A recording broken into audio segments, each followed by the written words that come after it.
नमस्ते दोस्तों, आप सबका स्वागत है हमारे चैनल पर। आज मैं आपको एक ऐसी जगह की कहानी सुनाने जा रहा हूं जो बहुत ऊंची पहाड़ों में छिपी है। ये जगह सिर्फ एक झील नहीं, बल्कि भावनाओं, ख्वाहिशों और एक पुरानी दुखद कहानी से भरी है। इसका नाम है राक्षस ताल। क्या राक्षस ताल आज भी है? जी हां, बिल्कुल। ये तिब्बत में कैलाश पर्वत और मानसरोवर झील के पास मौजूद है। ये एक खारे पानी की बड़ी झील है जो करीब 15,000 फीट की ऊंचाई पर है। इसका पानी बहुत ठंडा और अजीब सा है। ये झील देखने में आधी चांद जैसी दिखती है और एक अजीब सी उदासी लिए हुए है। पवित्र मानसरोवर झील से ये बिल्कुल अलग है। इसकी कहानी सिर्फ पुरानी कहानियों में नहीं है, बल्कि ये हमें इंसान के मन की गहरी इच्छाओं और उनके नतीजों के बारे में भी बताती है। रावण की तपस्या और झील का नाम। पुरानी कहानियों के अनुसार राक्षस ताल का रिश्ता लंका के राजा रावण से है। रावण बहुत ताकतवर और शिवजी का बड़ा भक्त था, पर उसमें बहुत अहंकार भी था। वो और ताकत पाने के लिए कैलाश पर्वत आया। उसने सोचा कि शिवजी को खुश करने के लिए वो बहुत कठिन तपस्या करेगा। कहा जाता है कि रावण ने इसी राक्षस ताल के किनारे बैठकर तपस्या शुरू की। उसकी तपस्या इतनी कड़ी थी कि उसने शिवजी को खुश करने के लिए अपने ही शरीर की बलि देने का फैसला किया। आप सोचिए, यह कितना मुश्किल रहा होगा। रोज वो अपने 10 सिरों में से एक सिर काटकर शिवजी को चढ़ाता था। 10 दिन तक यह भयानक काम चलता रहा। जब 9 सिर चढ़ाने के बाद भी शिवजी नहीं आए, तो रावण ने अपना 10वां और आखिरी सिर काटने के लिए तलवार उठाई। तभी शिवजी उसकी भक्ति से बहुत खुश होकर प्रकट हुए। उन्होंने रावण को उसके सारे सिर लौटा दिए और वरदान मांगने को कहा। यहीं से इस झील का नाम पड़ा राक्षस ताल, यानी राक्षस की झील।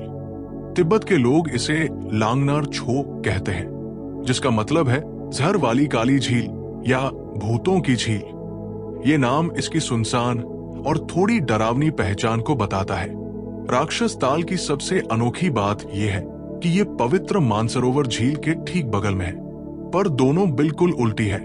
मानसरोवर को पवित्रता और जीवन का प्रतीक माना जाता है, जिसका पानी अमृत जैसा शुद्ध है। वहीं राक्षस ताल को अंधेरा, मौत और एक अजीब सी उदासी का प्रतीक मानते हैं। मानसरोवर का पानी मीठा और साफ है, पर राक्षस ताल का पानी खारा है और इसमें कोई मछली या पेड़ पौधे नहीं उगते। इसीलिए इसे जहरीली झील भी कहते हैं। लोग मानते हैं कि इसमें नहाने या इसका पानी पीने से बुरा होता है, जैसे ये झील खुद रावण के भयानक कामों का बोझ लिए हुए है।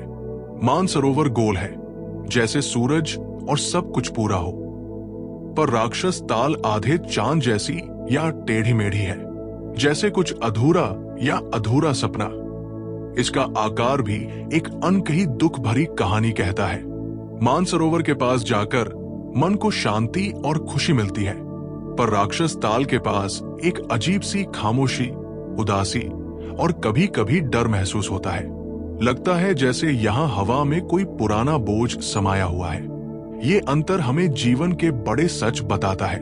अच्छा और बुरा, रोशनी और अंधेरा, बनना और बिगड़ना सब एक साथ है। कहते हैं कि एक छोटी सी नहर, गंगा छू, मानसरोवर को राक्षस ताल से जोड़ती है। ये दिखाता है कि बुराई भी अच्छाई से जुड़ी है और सब कुछ एक संतुलन में रहता है। एक और दुख भरी कहानी है कि रावण ने तपस्या के बाद राक्षस ताल में डुबकी लगाई। इस झील की नकारात्मक ऊर्जा ने उसके मन में पहले से भरी घमंड और लालच को और बढ़ा दिया। यहीं से रावण के मन में शिवजी की पत्नी पार्वती को पाने की गलत और खतरनाक इच्छा पैदा हुई। वो कैलाश गया और शिवजी से पार्वती को मांगा, जिससे शिवजी बहुत गुस्सा हो गए।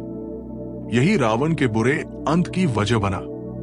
ये कहानी हमें बहुत जरूरी बात सिखाती है कि हमारी ख्वाहिशें कैसी हैं और वे कहां से आती है। राक्षस ताल को अक्सर अधूरी ख्वाहिशों की झील भी कहा जाता है। ये उन इच्छाओं का प्रतीक है जो हमें बर्बादी की ओर ले जा सकती है अगर उनमें घमंड या बुराई भरी हो। ये झील हमें अपने अंदर झांकने और अपनी गहरी इच्छाओं को समझने के लिए कहती है।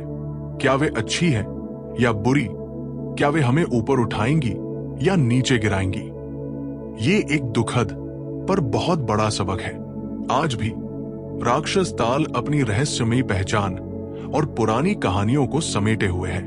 यहां आने वाले लोग मानसरोवर की यात्रा के बाद इस झील के किनारे कुछ देर रुकते हैं, इसकी विशाल और शांत खूबसूरती को देखते हैं, पर डर और सम्मान के साथ इसके पानी में जाने से बचते हैं। इसके 4 छोटे पथरीले द्वीप इसकी सुनसान सुंदरता को और बढ़ाते हैं। राक्षस ताल हमें प्रकृति के अलग अलग रूप, पुरानी कहानियों की ताकत और इंसान के मन की गहराइयों को समझने का मौका देती है।